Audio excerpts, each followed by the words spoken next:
Hello, welcome back to my channel, or if you're new, hi, this is my channel, I'm British Hellcat and I hope you are doing well. So if the title has not clued you in, I'm going to be doing a first year at university wrap up. Basically I'm going to tell you things I've learnt, so I'm going to give you a couple of anecdotes and I'm just going to basically give you some advice. So for those of you going to university in September, maybe this will help you, I hope it does. Or if you're just curious as to what my first year at uni was like, keep watching, and just keep watching. And yeah, Coco's going to be joining us. I don't know what she's planning on doing, but she's joining us for the duration of this video, I hope. Let's just get right on into the video.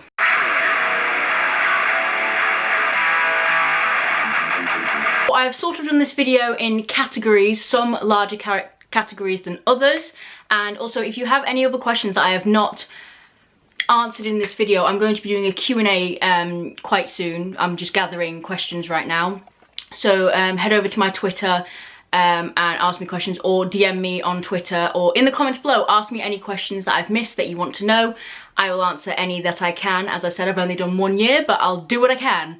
Okay guys, so let's actually get into the video. I just realised I've done an intro and then another intro, but we can work with that. We can work with that. Right, so I'm going to start with a pretty fun one, and that is the category of nights out. So that is obviously your clubbing, your social life basically. And for those of you who don't know, I go to the University of Hull, so I'm actually in a city, well sort of. We're about 2 miles away from the city centre, so it's a bit of a trek if you're drinking, but we've got a couple of clubs near the university, so that's good. Basically we've also got a club on campus, but it's nearly £7 to get into this club, and you've now got to book tickets in advance. Now when I did my freshers week, you didn't have to book tickets in advance, you just on the door bought the ticket, boom, there you go. Or you could have always bought it online, but you had the option of doing it at the door. Now you have to book online. So if you want a spur of the moment ticket, it's going to be a bit difficult. And also £7 to get into a club, which I'm not going to lie to you guys, is not that great. So if you've got a club on campus, it's probably not going to be as good as other clubs, simply because universities claim to not have the money, and I mean they just don't put money into the club. I admit we've got a big-ish club. I mean I go to quite a large university. For the club size it's okay, and we have booked some acts, but I mean I'm just saying, be warned, make sure you know how and where you can get tickets, or if there are any stipulations to entry. Obviously always carry your ID with you guys, seriously, always. I don't have a provisional or a driver's license because I haven't started to learn to drive yet, and I just haven't ordered my provisional yet. So I have been carrying around my freaking passport, okay? Hopefully this summer I'm going to get my provisional, simply because the most awkward thing, because you do not want to take a jacket on a night out, because cloakrooms are A, spending more money, and B, just a pain in the ass. And when you're drunk at the end of it, you don't want to have to wait in the long line to go get your coat, okay? It's just, you don't want to be doing it. So that's another thing. Don't wear a jacket if you can help it. I do wear my leather jacket and then tie it around my waist, but that's not feasible for dancing and stuff like that, but it's just because it's got pockets and stuff like that. So try and make sure you've got pockets, or a very small bag, and yeah, obviously money and all of that jazz. Whatever you want to take on a night out, make sure you've got pockets or a small bag. And yeah, you're pretty much going to always need ID at university. Even the university club, they'll ask for ID. They don't ask for our student ID. They don't care if we're students or not. They just care if we've got our ID on us. Now, one of the perceptions I had, because I'm not a massive clubber, I don't do a lot of clubbing. I like clubbing, but I don't do a lot of it. And one of my misconceptions is that I needed numerous heels and numerous skirts and dresses and stuff like that. And don't get me wrong, I like dressing up with the rest of them, and I like going out for dinner, like nice places and stuff like that. But you do not want to be clubbing in stilettos. Dear God Almighty, it's just not worth it, girls, okay? Or guys, whatever you want to wear on a night out. Like my friend Rosie, she wears jeans, trainers, and a bloody hoodie clubbing. I mean, it's whatever you're comfortable in. If you're comfortable in stilettos and a tight dress, then you wear that. But I'm just saying, you don't need to pack as many heels and dresses as you think, because trust me, you'll probably only wear 1 or 2 pairs of those heels on nights out. You won't wear them to uni. Like everyone you see in these American TV shows, all these women wearing these fabulous shoes, walking around like they own the place. No one wears heels to uni, and if they do, wow, I am impressed. You could have the flattest university sidewalk, it won't matter. Prinking is your friend. Prinking is the greatest thing that happens before you go out. You buy cheap alcohol, well, I say cheap alcohol, you buy massive bottles of alcohol, massive bottles of mixer, and you put them together, and then you'll be drunk before you even step foot out the door, which is great because you only have to buy 1 or 2 drinks while you're out, and you're not spending oodles that clubs charge you. So prinking, definitely prink. And to go with your prinking, there will be a lot of beer pong and card games, drinking card games that you will be playing. Well, me and my flat at Freshers Week and a couple of weeks after, we played a lot of beer pong. Well, cider pong, because with some reason none of us drank beer. Like, I drink beer, but like none of us had beer ever. We always had cider. So it's cider. We had a sours cup. Basically, you buy the cheapest crap, stick it in some cups, and that's why no one ever wants to drink. So they have to do, we put truth or dares underneath the cups. So that's an idea if you guys ever wanted to beer pong truth or dare. It's great and it is hilarious, although a lot of my group didn't really like doing the dares, like no one would do them. So make sure you're all up for it before you do that, or else it's going to be a very dull game of cider pong. And obviously card games, you've got Ring of Fire. Ring of Fire is my favourite. We do a lot of that. Never Have I Ever is also a good one. Not a card game, but Never Have I Ever is you get to know people very quickly. Speaking of flats, you will not always go out with your flat. You might not even get along with your flat. Or your flat might be like my flat and just doesn't really go out. So if that is the case, you just have to find friends in other places. Like I go out with my friend's house who's on my course, and we have a laugh. It's pretty decent. And yeah, I did used to go out with my flat because that's who we were friends with in Freshers Week, but they just don't go out anymore, so we just don't really go out. But my point is you won't just go out with your flat, you will make other friends, I promise you. It took me a while to make other friends because I was quite nervous about the whole friend thing, even though I've been to so many different schools and been the new girl at so many different places, and I've been fine. But I don't know, university just really freaked me out and messed with my system, and I just didn't end up having as many friends as I thought I would. But I now have great friends and I'm happy I have those friends. But my point is, you will find other friends, whether it be first semester, second semester, third semester, whatever. This is probably a given, but research your cheap student nights out. For example, there's £1 drinks at Attic, which is the club in the city of Hull, and there's £1 drinks on a Monday, and most clubs are open Friday and Saturday, I believe. It's Welly Thursday, Piper Monday as well. So you just gotta find, and then the on-site club is only open 1 day a week, and that is Wednesday. So I mean, you just gotta find your nights basically, and you gotta do the research. Do it before you go, or you usually find it out in Freshers Week pretty quickly. Often at uni I have found movie nights and like TV nights are a major thing. Sure, it's not a technically night out thing, but it's something that you do. You order a massive flat Domino's and you get a bunch of drinks and you just sit in front of the TV and watch, well, we watch a lot of horror films, to be fair. We like to scare each other stupid. So yeah, or just TV shows. Like, I know my friend's flat are binge watching Grey's Anatomy at the moment. So, I mean, it's to each their own. But in my flat, we were personally more of the horror film and like action film type ones, just because none of us could really handle it. So we sort of like built up to these horror films, and they were all pretty freaky. I mean, I've just finished watching the first 3 Insidiouses that I'd never seen before, and oh my god, they are creepy. Now, going back to the clubs, you will usually find there's obviously more than one club. If it's a university town or there's a university anywhere nearby, there'll be more than one club. You will often find one that you really, really like and stick to it. Like, I stepped foot in Piper once. It was way too crowded, way too small. I left, and I've been to Attic more times than not, so that's fantastic. Attic is a good one. So if you're in Hull, go to Attic. It's got all these different floors with all these different musics.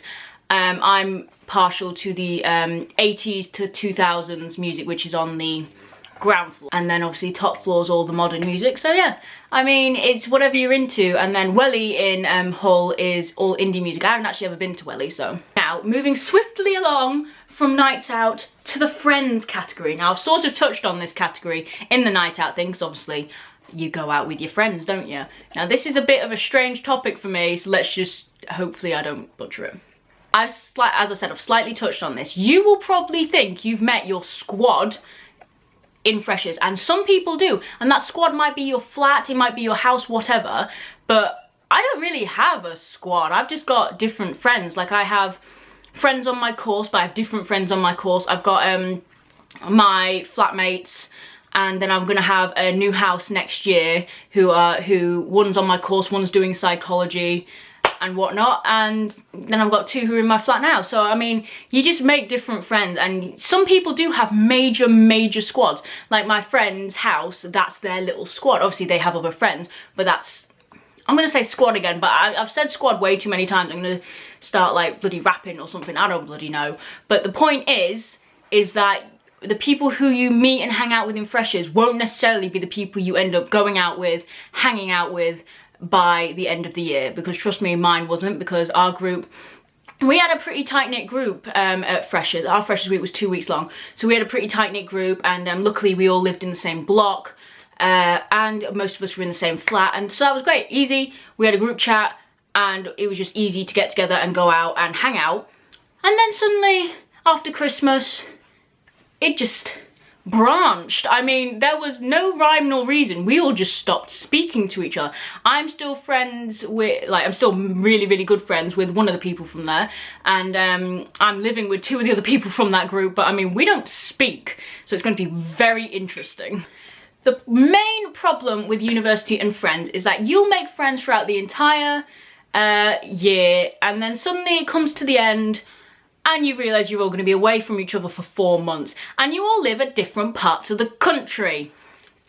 Now, I live in the Midlands, and most of my friends live up north, and then I've got another person who lives in the Midlands, but not that close, because England's actually a pretty big country. I can't imagine what it's like for Americans, but it's just really, it sucks when you're so used to seeing these people, and obviously the magic of modern technology, you can talk to them over the phone, Snapchat, Facebook, Instagram, all of that jazz, and you can talk to them and contact them that way, and obviously you've got text as well, and it's just very strange and very upsetting that you don't get to see your friends like you're used to seeing your friends, especially if you're such a tight-knit squad.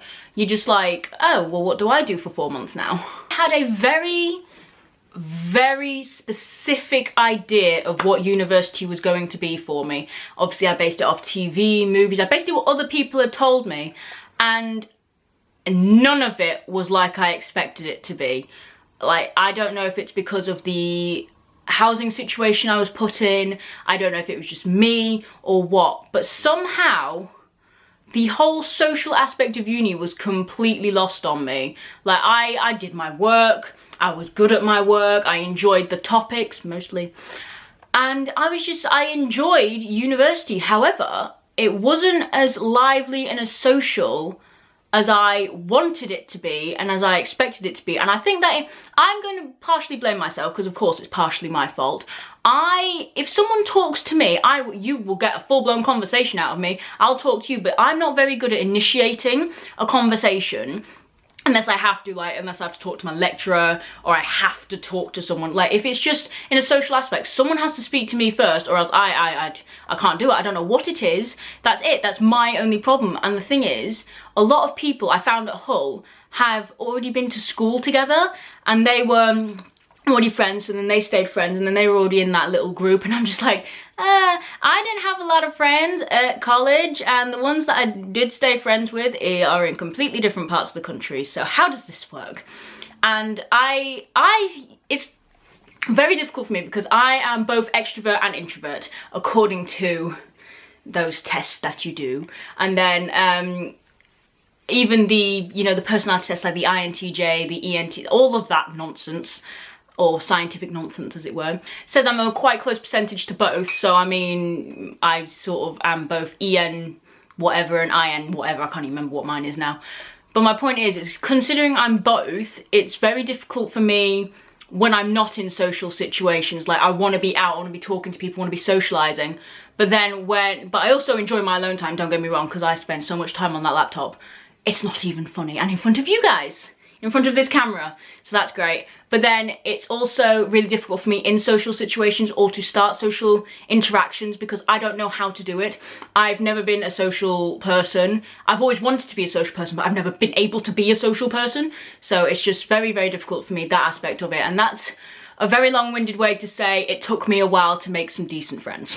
And they tell you, and all these inspirational quotes tell you, just get out there, get out of your comfort zone. Easier said than done, love. How the hell do I do that? All you're telling me is do something crazy, go up to someone, just randomly start talking to them. Have you never done that in real life? Because it's just weird and awkward, and the only time I've ever been able to properly talk to strangers is when I'm drunk. Okay, and I don't plan on being drunk for the rest of my life. So going on sort of like the introvert thing, there will be a lot of people who don't like socializing.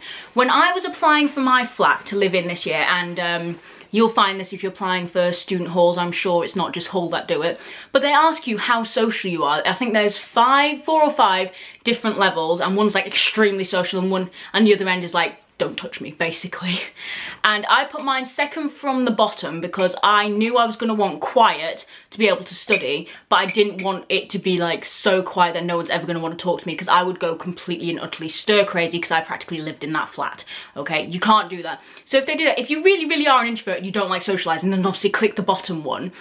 But if you're, I would advise, even if you're majorly sociable, don't click the top one because you won't be able to sleep and you'll never get any work done. So I would suggest either second from top depending, or second from bottom if that's how their scale works. My point is, don't always go for the max and try not to go for the low end, because even if you are an introvert, it is good to try and socialize, coming from the person who took forever to actually socialize.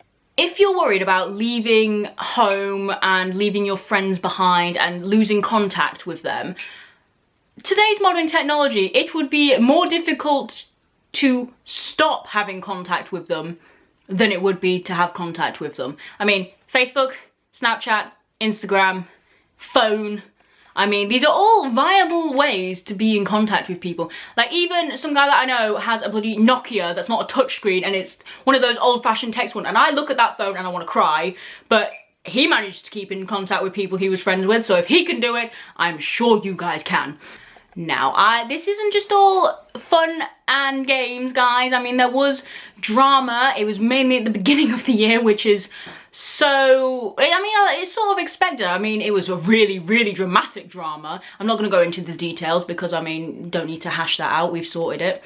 But it was really majorly dramatic, and it was mainly caused by alcohol and just personal issues, basically. And my point is, if anything like that happens, guys, you just need to all be able to communicate and sort it out. Now, I love my friends to pieces and my flat, they're great. Well, they were great at the beginning of the year, but this drama was mainly between me and this guy, and it's not what you guys are thinking. And we were the only two in the group that actually properly like talk and mainly communicated. But the problem is when you've got such a problem in the group, because there was a problem in the group, but when you've got people who aren't opinionated enough or are too scared to say anything to anyone, like they're too like scared to have an opinion, basically, you really do need to talk about it. If you have to call a flat meeting, you can, okay guys, it's pretty easy, because I think the maximum flat number I've seen at a university is 10.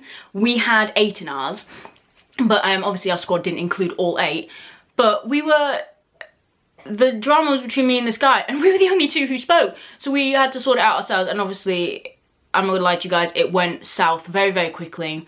We stopped talking for months and months, and we've only recently started re-talking, and it was just very dramatic. It wasn't very nice, and my point is, if something majorly that dramatic happens to you, just make sure you've got friends to rally around. Like my friend Rosie, she was great throughout the whole thing, and yeah, just try and get others to communicate as well, especially if they've got a problem with it as well. If you're the only one who's got the problem, then yes, obviously they can try and help you and stuff like that, but that might be your business. But this was business of everyone, and we had to basically sort it out ourselves, and it wasn't very fun, and it wasn't very nice. My point is, drama's gonna happen no matter what. It might not be as dramatic as what happened to me, might not be as harsh and not nice as it happened to me. It might just be something simple as someone nicked your food and no one's gonna fess up to it, okay? That actually didn't happen to me, thank God, because I would have gone ballistic. But yeah, just make sure you communicate. That is the major thing. And obviously no one really knows each other in the first year, not really, and you don't really know other people's situations, and you don't necessarily know how they'll react to a situation. You just need to talk it out, and if they start going off one, you just got to know that you've done your best to speak to these people. See, that got a bit deep and meaningful there, guys. Right, okay then. I'm going to go from the socialist bit. We will go back to another social sector because we do have more. But I'm going to go to the work side of things, which is why you should be at university in the first place, guys. Okay, so the work. So my course is the LLB law degree, which is just a general law degree, a qualifying law degree, which means I can become a solicitor or a barrister. So with this, there is a lot of writing. A lot of writing.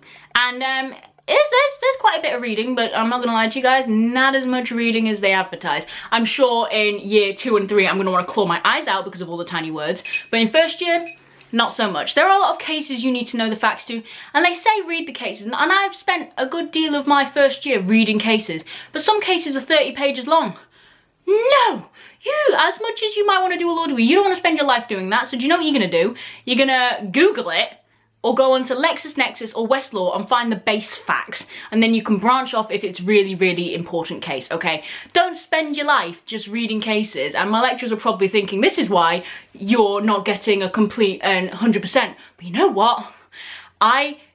If you've read cases or you've seen a case, you do not want to be reading that. I mean, it's utter bull most of the time, and the main parts you need is going to be like 2 lines, so you might as well just find the base facts. What I love about Hull is that it focuses first year on a lot of essays. We've had a couple of exams, but it was mainly essays, which I thought I was good at. You might think you're good at essays, you might think you're good at exams, but it is a complete and utterly different ballpark when you get to university. Like I've just got a couple of my marks back.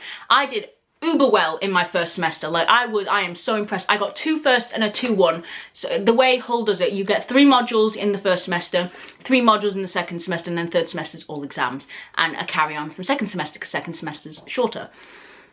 My point is yeah, so as I said, I've got 2 first and a 2-1 in my first semester, and I haven't got all the marks back for my module. I've got 1 like full mark back for a module, and I'm getting a 3rd in this module. I mean, to be fair, it's contract law, and I've never liked contract law. I was never good at contract law, and it's obviously evident. But that was a 70% briefing paper and a 30% reflective portfolio, and I got a 2-1 in the reflective portfolio, and then I failed the briefing paper basically, and obviously that was my own fault. I just didn't put the right thing in it, and he told me what I didn't put in, and so I just didn't do well on that, and I'll admit that, hands up to that, my bad. But what really annoyed me about the whole system, and I'm gonna get on to exam, but what annoyed me about the whole system is that the lecturers, as much as they're there to teach you and help, they're not that detailed in the help, and I suppose they're just trying to get you to independent work, and I understand that, I do, but when no one's ever done a briefing paper before, like I've never even heard of a briefing paper before I came to university, and it's a contract law thing. It's just a legal thing. It's a legal document, and you can Google how to write a briefing paper till the cows come home.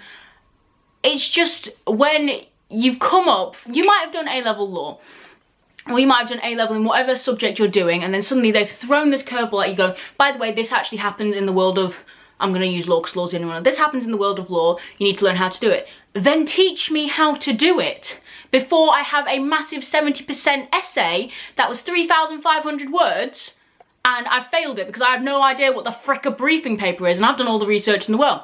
As I said, partially my fault because I have absolutely I just didn't put the right thing in it. I had the right concept, but I just didn't put the right things in it, and that's just the way it went. I mean, I'm still proud of my first semester results, and I'm still waiting on some more results, but it's just the way it goes. And my point is that the work is a lot different than A-levels, and I'm thankful for that because my A-levels were shocking, guys. I mean, my A-levels, I wish I could burn them, okay? That it was terrible. In the UK, first year at university does not count. And by saying it doesn't count, I'm not saying it doesn't go on your record, because it does. But when I say first year doesn't count, I mean to make up your final certificate of a degree, it means nothing. I don't know the percentages, but I think it's third year means more than second year. But if you don't pass second year, you're screwed. You're not getting a degree.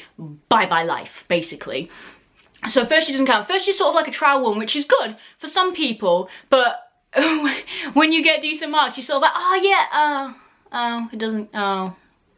But I mean, it still goes on your record, so employers, like for example, if I need to go into the legal sector, my legal employers are going to look at that and go, okay, so she does this, this and this, which is great, and she got this, this and this, which is good, and stuff like that. And you do get a final year mark, which you can actually tally online if you just type in university grade calculator. I think it's gradecalc.com or something like that, and it's how I've worked out what I'm getting in each module and stuff like that. Like I said, that's how I know I've got 2 firsts and a 2-1. And for those of you who don't know, the grade system at university, it goes first, which is the top, oh my god, you're amazing. And then you've got a 2-1, which is still really, really good. You get a 2-2, it's good, but you're probably not going to be picked up by a law firm. And then you've got a 3rd, which is, you've got a 3rd, well done, you have a degree. Okay. And then you've got obviously a fail. And so yeah, they warn us when we get into law school. They say, if you get a 1st and a 2-1, you're most likely to be, you're more likely to be accepted by law firms, and you've got high intelligence, stuff like that. And to do a master's degree, you most likely have to have a 2-1 and above, is what most places look for, especially if you're going to specialise in anything. For example, I want to specialise in anti-terrorism and security law. I usually need a 2-1 or above, which is a 1st. So 2-1 or 1st is basically what I need. Now, this next point really, really irks me at how true it is. Now, they will tell you to buy textbooks. Most courses you believe need textbooks. Yes, I'm sure the science ones need the textbooks. If you're doing a law degree, please wait to buy your textbooks. Like, I spent 180 odd pounds on this bundle of textbooks for first year. Do you want to know how many of them I opened? 1. That was my taught textbook in the first semester. That was it. I didn't touch any of my second semester ones. And you know what? All of the stuff was online. All of it was in Canvas, which is our online system. The lecturers told us stuff, and then they do say read the textbook, but you know what? It's all online. All they say is read the textbook is for the cases, and they've already given us the cases, so we just research the cases, and you don't get full case briefings in a textbook.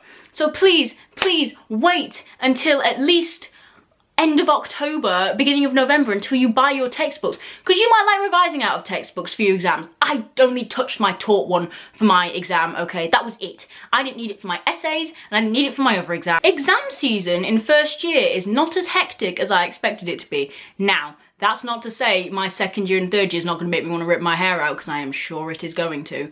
But for first year, it is a lot nicer, because I had, my taught exam was my longest exam. It was 2 hours, yeah, 2 hours, and I was writing for nearly the whole time. But then recently we've been getting a lot of multiple choice exams, which they're amazing because they're multiple choice and they're on questions I know. But you still have to revise them, don't get me wrong. But multiple choice exams, you don't really feel that hectic about. It's the essays, it's all the essay writing that makes you want to rip your hair out.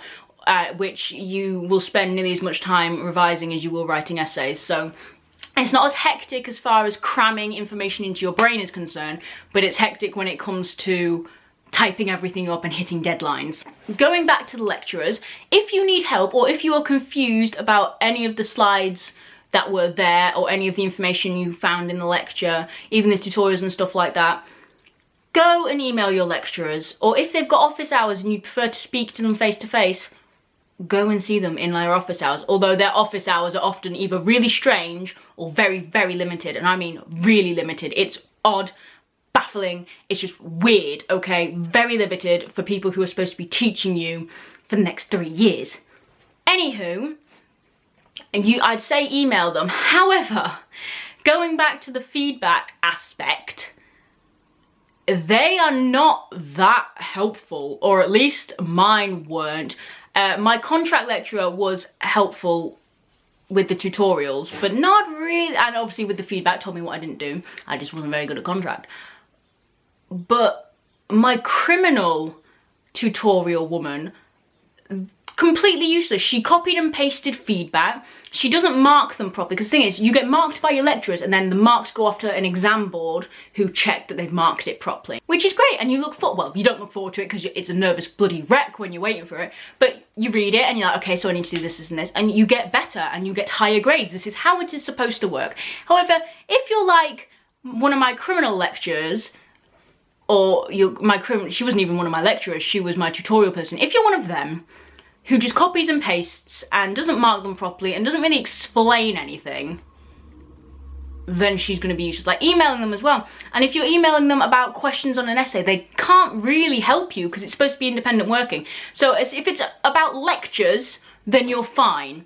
If it's about anything to do with exams, essays or anything like that, yeah, you're wasting your time pretty much. I didn't know there were January exams. I found that out literally the first day I got to university, when people were like, oh my god, I can't believe we've got fresher than January exams. I was like, pardon? So yeah, the rumours are true, guys. There's January exams, 2 weeks of it usually. So your Christmas holiday will be spent revising and writing essays, because essays are due during exam season, always. So enjoy that, have fun. You still get homework, despite the fact you're at uni. This is what your tutorial work is for. It's homework. It's questions you are given to research and then you take and then you discuss. Thus homework. They don't mark it though. It's not like at school, they don't mark your homework. They just tell you if you're wrong or not. I'm gonna go on to another aspect that I've seen a lot of people ask other YouTubers about, other university students about, and that is the living. Now this is going to encompass halls, what I know about houses. I'll be able to give you guys a better rundown on the housing situation next year when I'm actually living in a house. And just people as well. So I mean, you'll see what the category is about, so let's just go. First off, I would just like to state this was not my first time living away from home. I have been to 2 boarding schools. So yeah, I mean, I was pretty used to living away from home. Obviously, I'd been living with mum and dad for 6 years. Obviously before that, but my point is 6 years straight without going to boarding school.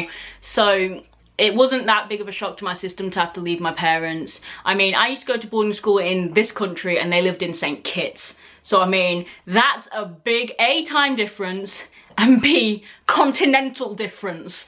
So it was easy for me to move in, but I'm sure for a lot of people it's not easy, and my condolences, because I'm not really sure on how to help you with that. You just sort of have to do it. And if you live near the university or you're only a couple of hours away, that's great. I mean, you can get a train. If you drive, take your car. I wouldn't recommend bringing your car to university though, because it will sit there for weeks and days on end, and plus then you've got to pay for a permit, and permits are always expensive, especially in university towns, because I know students are gonna have to pay if they've got a car. For me, it's 3 trains to get home and then a car to get actually back home. So I mean, it's a pretty long trek. The trains take me 3.5 hours. It's nearly 3-hour drive. To be fair, 2 straight roads, but I don't drive, so I've always got to get someone to come pick me up, especially to drop me off at the beginning and then pick me up at the end of the year. So that's always fun, that trek. And so yeah, I mean, if you live nearby and it's quite an easy route, then yay. Plus train tickets are expensive. I mean, I've got the rail card with my student loan, and it's great, especially considering how much I have to pay. But with my rail card, my train is £41. Return, but £41 is a lot of money for a student. Everything appears 10 times more expensive when you're living by yourself. Like, even if you're not going to university, if you're just moving out, you're gonna find this. Like, butter is expensive, cheese is expensive, mince is expensive. So people are like, oh, the perfect student meal, spaghetti bolognese. Have you seen the price of mince? It is ridiculous. Obviously, it's an easy meal, don't get me wrong, because I have literally lived off pasta while I'm at uni. But frozen stuff is your friend. If you don't have a big freezer, you're gonna have to make it work, because fresh stuff is expensive. You get the same healthy stuff, just make sure it's frozen. Like, I live off frozen veg and pasta and stuff like that. What was living in my fridge was milk, cheese, a couple of drinks, and pesto. That's it. That's all that was living in my fridge. You can go shopping with someone as well. So basically, don't go shopping by yourself. I don't know, it's just a lot easier if there's 2 of you, and especially if you're living with this other person. Like I do my weekly shop with Rosie. We go into town, we go into Tesco's, maybe do a bit of other shopping, and then we go back to the flat. it's just always easier, and also it makes it go quicker, and then you're less likely to forget stuff, because like if they might pick up something like, oh wait, yeah, I need that. Which leads me on to this next thing: make a list. For the love of everything, make a shopping list. Sure, you might pick up some other items that aren't on the list that you just fancy there and then, like for example, chocolate biscuits isn't on the list. You see them, you're like, it's on offer, let's go. Which is another thing, make sure you find the offers. Offers aren't always great, don't get me wrong, like they might just be trying to dupe you, but it's better, like for example, 2 for 1 orange juices. If you drink a lot of juice, then get them, because your local mini shop like Little Tesco's or Spar is going to be 10 times more expensive, which you don't want. Spar is the shop on the University of Hull's campus, and it is so expensive. It's ridiculously expensive because, I mean, it's easy, isn't it? So, I mean, they just up their prices because it's for students as well, which you will find out a lot as well. If it says student on it, unless it says discount after it, like Cafe Gelato down Newland Avenue, guys, if you're in Hull, go there. Their ice cream and their waffles are amazing. I live there.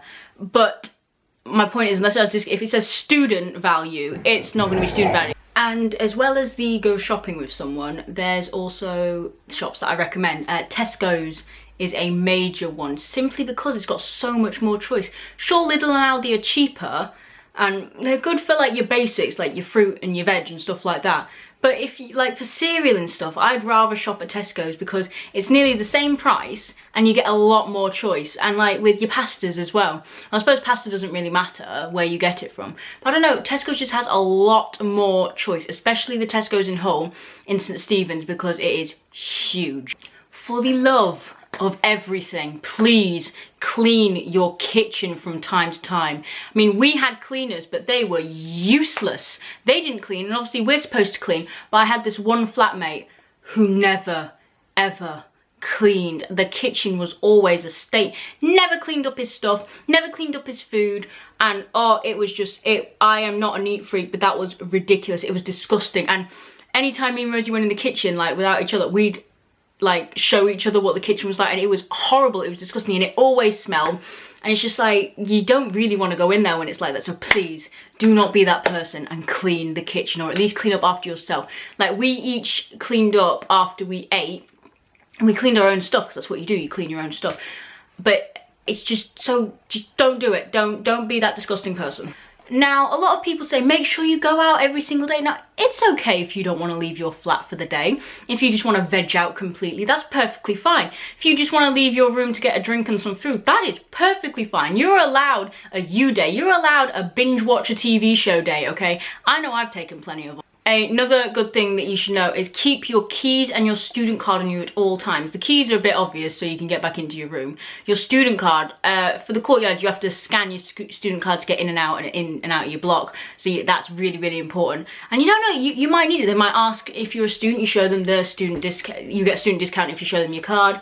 And also, just in case you need to do something specific that involves a student card. I'm trying to think of something. But just keep it on you at all times. It's just like, I don't keep mine on, I keep mine on a lanyard with my keys and stuff like that. So just keep it on you at all times. It's just simple as that. Going back to the eating a lot of pasta. No, seriously, it will fuse with your DNA, you'll be eating so much. But a lot of people that I know buy the Dolmio jars instead of making their own sauce. First of all, they're a lot worse for you. And second of all, they're so expensive. So it's cheaper for you to buy a box of passata, a tube of puree, and literally before you go, just take some mixed herbs with you, and that'll last you the entire year. Next category is, alas, money. Now, a lot of people ask about the finances and stuff like that, so I'll just give you a bit of a sneak preview as to what first year is like. Because you're a student, prices will be hiked up so high because everyone seems to think students have money, and unfortunately, because we all want to have a good time, we have to spend more money than the average person just because we're a student, which is a bit unfair, but hey ho, that's what we have. For example, my end of year ball, which was great, and if you follow my social media, you probably would have seen pictures from that. Speaking of, all of my social media will be linked down below, so go and follow me on there. But my end of year ball, it was 20 quid a ticket, which isn't too bad if you think about it. But as great as my end of year ball was it worth 20 quid? Because that's not including food or drink or anything like that. That's literally just to get into the venue. So, I mean, was it worth 20 quid? It was still good, but worth 20 quid? So obviously you get your student loan a couple of days after you get to uni, so you've got it in time for freshers, you'll be happy to know. And that's supposed to kit you out for obviously until January, because you get your next loan in January and then again at Easter time. So that's good. You obviously have to make sure you pay your rent. Most student rents you pay for the entire like semester in one go, and then again, so you're able to budget after your rent, which I find really, really good, and it really helped me. Speaking of budgeting, I mean, I did budget, but I didn't spend a lot of money, because as I said, I didn't go out all that much, and also my food was it was just cheap. I made sure I bought cheap stuff, and I also bulk bought a lot of like major foods at the beginning of the year, which lasted me quite a while, so I would definitely recommend bulk buying. This category is extracurricular, so these are stuffs like your societies and stuff like that. So there's normally a lot of societies at universities, not as many as America, but unfortunately Hull was very sports orientated. I think that's with any university, they're mainly sports, but besides that, it was either sports or the subject you're studying. There weren't that many other societies, which I mean, I don't know if I'd join one anyway, but I mean, I'm just saying, if you go in a hole, be warned. But I did join obviously the law society because I'm studying law. Kind of regret not joining a society, but I'm not a really sporty person, and I tried joining tennis, but then I don't know, I just got the vibe like I haven't done tennis in years, but I just got the vibe like you either do tennis properly or you don't join this. I don't know, then they all seem to know each other already, and I was like, no, thank you. Although, I must warn you, it is very difficult to do every society. Let's say you want to join 4 societies. You've got to be very careful, and you've got to pick and choose, because most societies, especially in Hull, meet on Wednesday afternoon. So you've got to sort of pick your favourites and stuff like that. And a lot of the sports ones do a lot of tournaments, stuff like that on Wednesdays as well. Because Wednesday's sort of like, it should be everyone's day off. Some people do still have lectures on Wednesdays, but it's a lot of the time everyone's day off. So you've got to be very, very careful. Speaking of the Law Society, I'm actually joining the ranks, as it were, of the Law Society. I'm heading the prison pro bono part, which basically means I have to ring a prison and tell them we're coming to visit. We have to go visit a prison and then do a presentation on said, like, to the prisoners. It was Class B prison as well, so it's not quite murder and rape, but it's the next one's down, basically. It's not manslaughter. There's no death, basically. But yeah, so that's that. I did that this year as part of the Law Society. I did the prison pro bono as an extra as well, which I basically did what I'm going to be heading next year. You just get a certificate and you get to say you've done it, and it's just part of the experience. It gives you legal knowledge, it gives you public speaking skills, but it wasn't all that well run this year. I mean, I don't know if I'm going to be able to do better. I hope I can do better, but it was very unorganized, and I think I found that with stuff like this, when it's usually run by students, it tends to be unorganized. But I mean, here's hoping I can do better. So basically, to sum this entire video up, I know it's a long one, but to sum it up, it's been a good year. I can't believe it's over. I can't believe it cost me 9,250. Seems like it's gone so quickly. It was definitely a different experience as to what I ever expected, and I have been waiting to go to university since I was very, very, very young. I didn't always know I was going to do law. Actually, I thought I was going to be going to film school because I wanted to be a director or a screenwriter, which, I mean, I would still absolutely love to do either of those jobs, but I'm so interested in law. Law degree, why not? It opens a lot of doors and I find it interesting, so why not?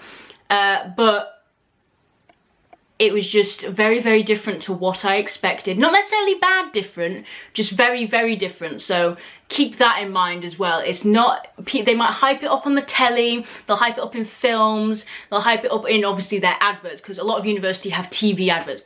YouTube them. If you picked your universities, or if you're thinking of going to university in 2 years' time, definitely Google, definitely YouTube your universities. They often have their own YouTube page with their own trailers and stuff like that. Or if you're going to the University of Hull, check my other university videos, especially my room tour one if you're going to be staying in the courtyard. If you are going to university in September, I wish you guys all the best of luck. I mean, seriously, that summer it stressed me out, but I imagine the upcoming bits are stressful because, I mean, I think exams have A-level exams have just gone, so I hope you guys get it, because I know results day for me was August 14th, so wishing you guys luck, and seriously, if you are going to university, be prepared for work, and just keep in mind the social aspect is a lot different than in the films. But yeah, as I said, pretty decent year, can't wait for next year. It's such a strange experience. Even now, it's so strange that I'm at university, so strange. But yeah, that has been me. I hope you've enjoyed this video. If you have, don't forget to hit the thumbs up down below. It'd be greatly appreciated. Comment down below if you're going to university in September, if you're looking at universities, what universities you're looking at. As I said, any questions that I have not answered that you would like to be answered. And yeah, just be nice to each other in the comments as well. And if you're not subscribed to my channel already, hit the big red subscribe button down below. I do university videos, I do a lot of nerdy videos, as you might have seen. Some of my other videos will be up here somewhere, I am sure. And hit the bell next to the subscribe button, because the sub box is going very strangely. It's just so you guys can be notified when I do upload. So yeah, I'll see you guys in another video.